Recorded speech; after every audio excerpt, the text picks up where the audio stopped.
आज पहले पंजाब, उसके बाद इंग्लैंड से निकलकर किसी दूसरे भारत के स्टेट में पहली बार सतगुरु रविदास जी महाराज और बाबा साहब का नाम सुनकर सीने में ठंड पड़ती।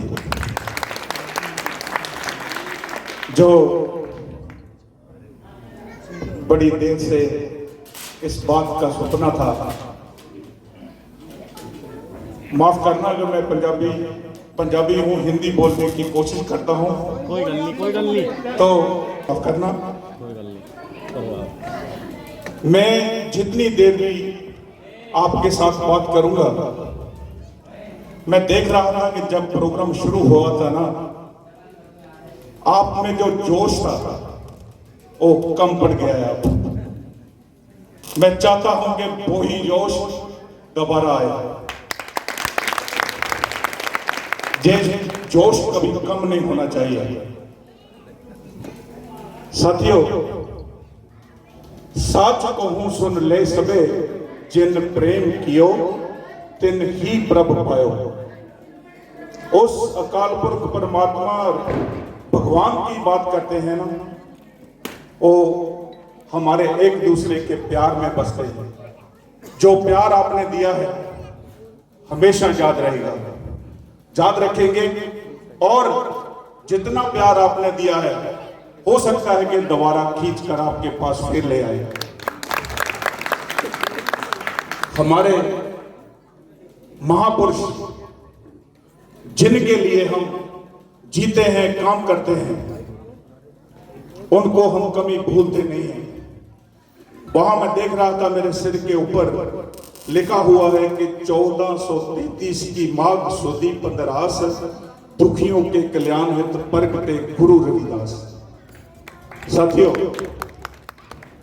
आज से 646 साल पहले हमारे संत श्रोमणी सतगुरु रविदास जी महाराज जी संसार में आए और 1584 को पई चित्तौर में भीड़, जर जर देख कंचन पई, रब रब मिले शरीर।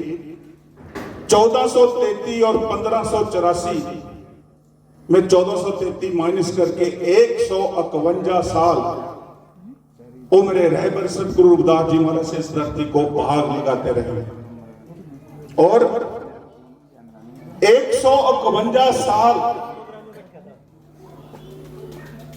सतगुरु रविदास जी महाराज सिर्फ बनारस कांची में नहीं बैठे रहे, ये बात याद रखना।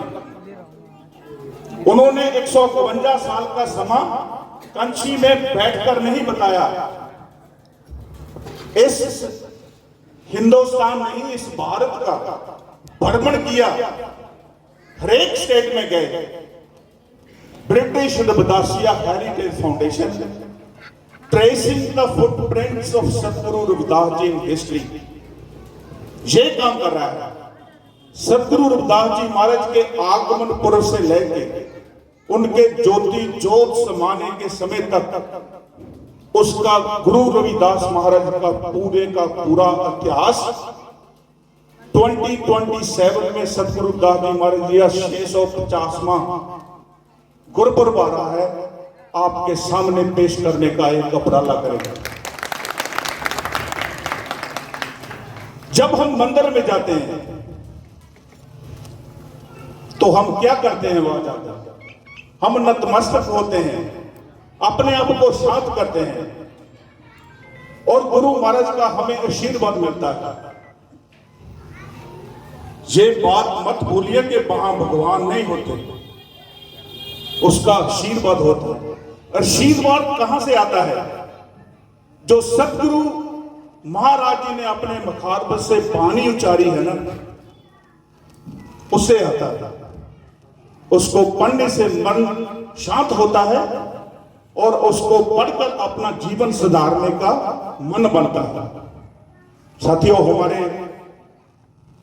जो महापुरुष है ना, मैं उनके बारे में आपको ये बात कहते हुए गर्व महसूस करता हूं कि सिर्फ उनके आगे नतमस्तक नहीं होना, पर उनके द्वारा जो हमको शिक्षा दी गई है अपनी गुरबानी से, उसको पढ़कर अपने जीवन में उसको डालकर अपने जीवन को आगे लेके जाना है और दूसरे को बताना भी है।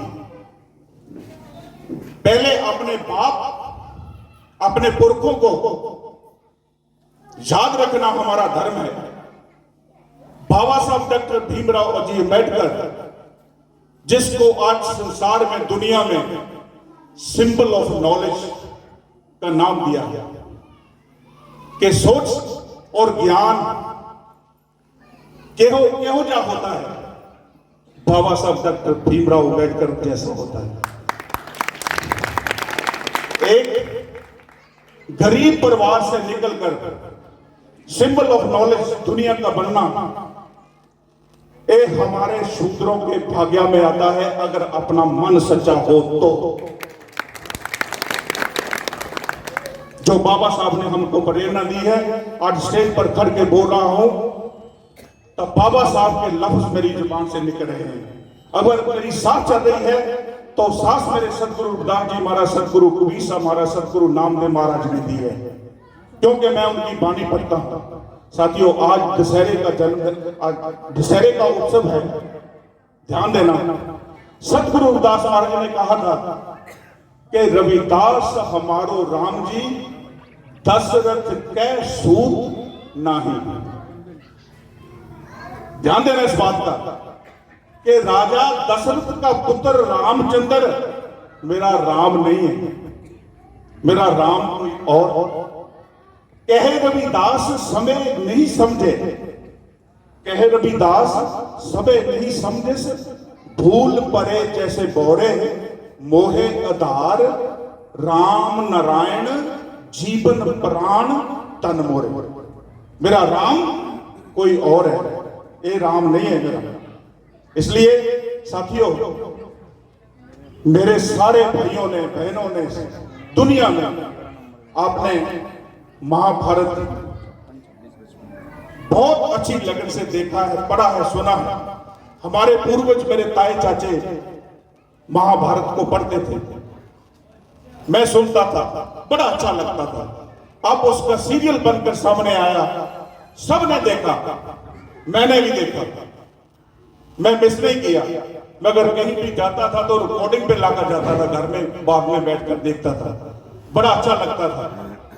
साथियों, उसमें एक बात जो मैं आपके साथ आज साझी करने वाला हूं, आप उसको सोचिए, उसमें गौर करना।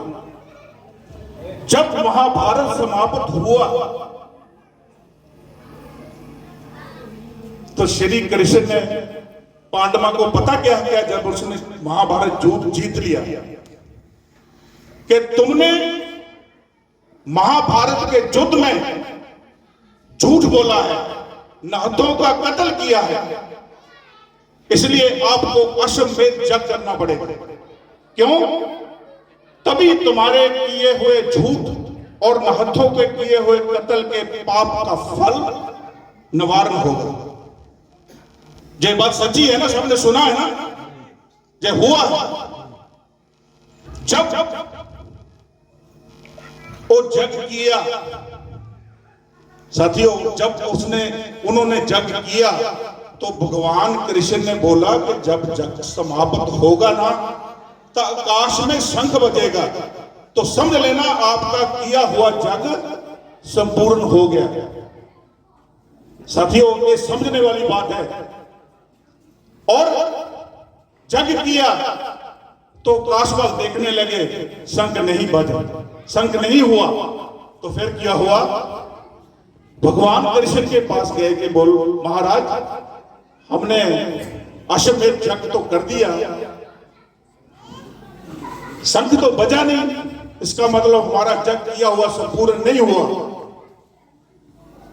साथियों, भगवान कृष्ण ने बोला कि फलानी जगह पे एक महापुरुष संत बैठे हैं, उनके पास जाओ और उनको लेकर इस अश्वमेध जग में बैठाकर भोजन करवाओ, तब आपका जग संपूर्ण होगा। साथियों, ओ महापुरुष कौन थे? आपको ये सुनकर बात अच्छी लगेगी। ओ भगवान वाल्मीकि जी थे। साथियों, भगवान वाल्मीकि के सभा पांडवों का जग संपूर्ण नहीं हुआ और श्री कृष्ण उस जग में भी शामिल थे। श्री कृष्ण भी वो जग को संपूर्ण नहीं कर पाए। भगवान वाल्मीकि जी ने उनका जग संपूर्ण किया। जो हमारे महापुरुष हैं, जो हमारे पिताजी हैं, किया युधिष्ठिर जग बटोरा सगल समाजा, मर्दा सबका मान सुपच बिन संत न बाजा। जब भगवान वाल्मीकि ने उस जग में आकर भोजन किया, तब उसका जग संपूर्ण हुआ। जे हमारे महापुरुष हैं, जिनको हम भूल बैठे हैं, जिनकी ताकत का किसी को अंदाजा नहीं है। आज साथियों, आपके साथ सदगुरु रविदास जी महाराज, जिनके आगे हम नतमस्तक होते हैं, उनके बारे में जान लेना हमारा धर्म है। हम जान लीजिए कि सदगुरु रविदास जी महाराज किस ताकत के मालिक हुए हैं। आज इसके बारे में आपको बताना चाहता हूं, उसके बाद क्षमा लूंगा। सदगुरु रविदास जी महाराज, जिनके लिए हम काम करते हैं, आप काम करते हैं, हमारा समाज बना हुआ है, मिलकर बैठे हैं। आज इतनी धूम में आप हमको सुनने के लिए बैठे हुए हैं। मैं आपको धन्यवाद देता हूं कि मेरे जहां स्टेज पर चढ़ के बोलने का मेरे अंदर से भाव आ रहा है कि हाँ, मैं कुछ बोल रहा हूं तो आप सुन रहे हैं। जब तक सुनेंगे मैं सुनाऊंगा, पर जब मेरे को पता चल जाएगा आप सुनने वाले नहीं है तो मैं छोड़ दूंगा।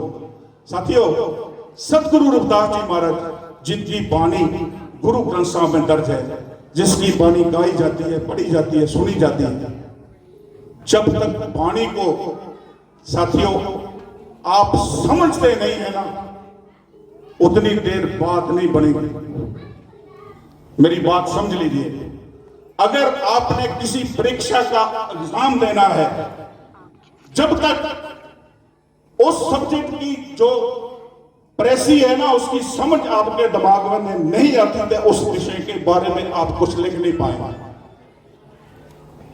गुरबाणी को सदगुरु रविदास महाराज कहते हैं, पढ़िए सुनिए नाम सब सुनिए, अन्न पो पो न तरसे।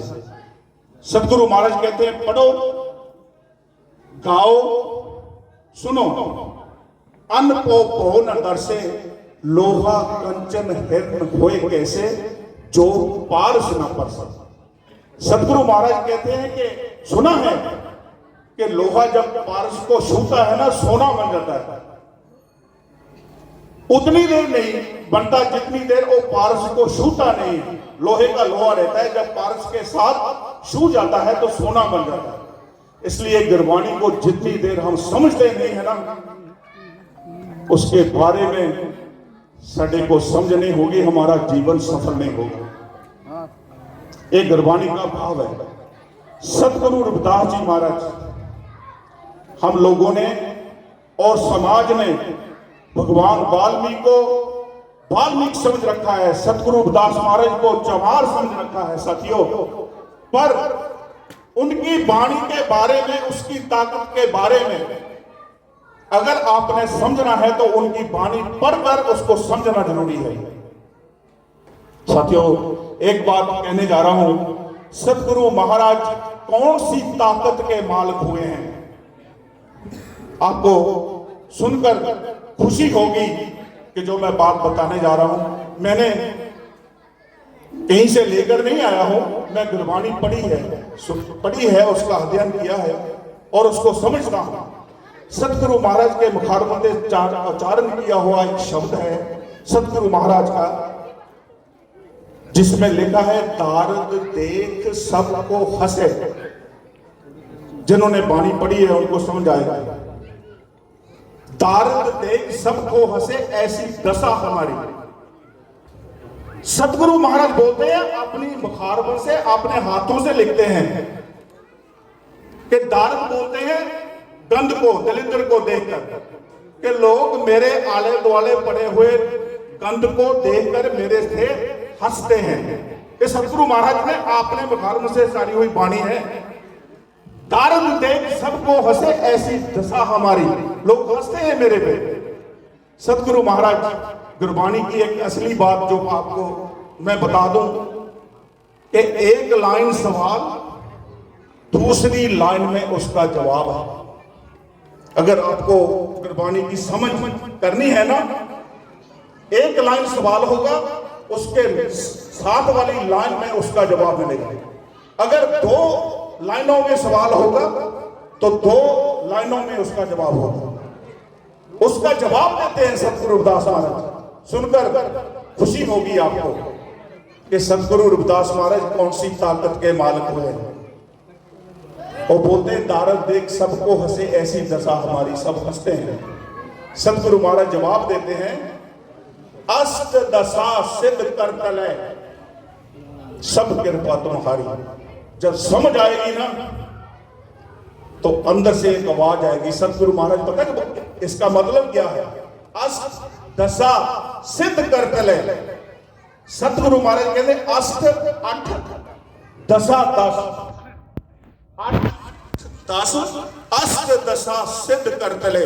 सतगुरु रविदास महाराज बोलते हैं कि 8 और 10 18 सिद्धियां मेरे कर तले, मेरे हाथ में है।